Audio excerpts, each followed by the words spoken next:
खत्म नबूवत।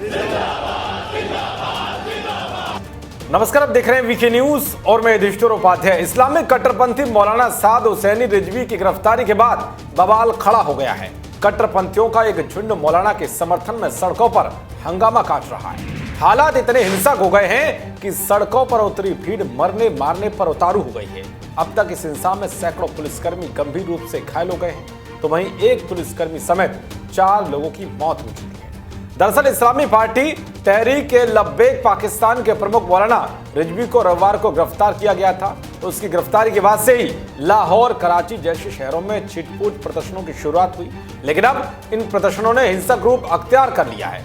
करीब 800 से ज्यादा भारतीय सिख कट्टरपंथियों की भीड़ के बवाल के चलते सड़कों पर जाम की वजह से फंसे हुए हैं। वहीं टीएलपी कार्यकर्ता और इसके समर्थकों को हजारों की संख्या में पुलिस पर हमला करने और सरकारी संपत्ति को नुकसान पहुंचाने के आरोप में गिरफ्तार किया गया है। प्रदर्शनकारियों ने लाहौर, कराची, मुल्तान जैसे बड़े शहरों में कई राजमार्गों को ब्लॉक कर दिया था। लाहौर में राजमार्ग के ब्लॉक किए जाने से सरकारी अस्पताल तक ऑक्सीजन सप्लाई पहुंचने में खासा दिक्कत हुई। पुलिस ने प्रदर्शनकारियों से रास्ता खाली करने की अपील भी की थी, तो इमरान खान की सरकार प्रदर्शनकारियों के आगे बेबस नजर आ रही है। हालांकि अब हालात बेकाबू होते देख इसने देश के प्रमुख शहरों में रमजान के मद्देनजर पाकिस्तानी रेंजर्स को तैनात किया है, ताकि कानून व्यवस्था बनी रहे।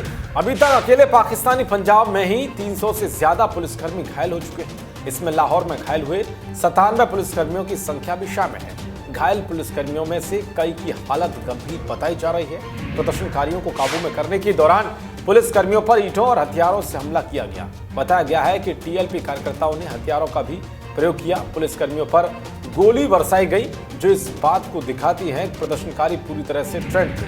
अब ये भी जान लीजिए कि आखिर मौलाना को क्यों गिरफ्तार किया गया और इस बवाल के पीछे की जड़ क्या है। दरअसल साद रिजवी ने फ्रांसीसी पत्रिका शार्ली हेब्दो की ओर से पैगंबर मोहम्मद के कार्टून बनाने के मुद्दे को लेकर फ्रांस के राजदूत को देश से निकालने की बात कही थी। वहीं अभी यह विवाद चल ही रहा था कि फ्रांस के राष्ट्रपति इमैनुअल मैक्रों ने इस्लामी चरमपंथी के हाथों मारे गए टीचर सैमुअल पैटी का समर्थन कर दिया।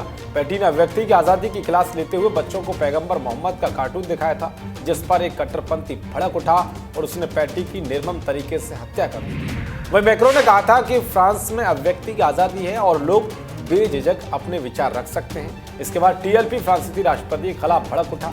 उसने मैक्रो के बयान को इस्लामोफोबिक बताया। वहीं पाकिस्तानी सरकार को चेतावनी दी है कि वो 20 अप्रैल से पहले तक देश में मौजूद फ्रांस के राजदूत को बाहर निकाले। अगर ऐसा नहीं किया जाता तो देश भर में विरोध प्रदर्शन किए जाएंगे। ये देखकर सरकार ने हालात को काबू में करने के लिए साद को गिरफ्तार कर लिया और जिसके बाद से ही वह कट्टरपंथी मौलाना के समर्थन में भीड़ बवाल काट रही है। देश और दुनिया की तमाम खबरों को पाने के लिए देखते रहिए वीके न्यूज। नमस्कार।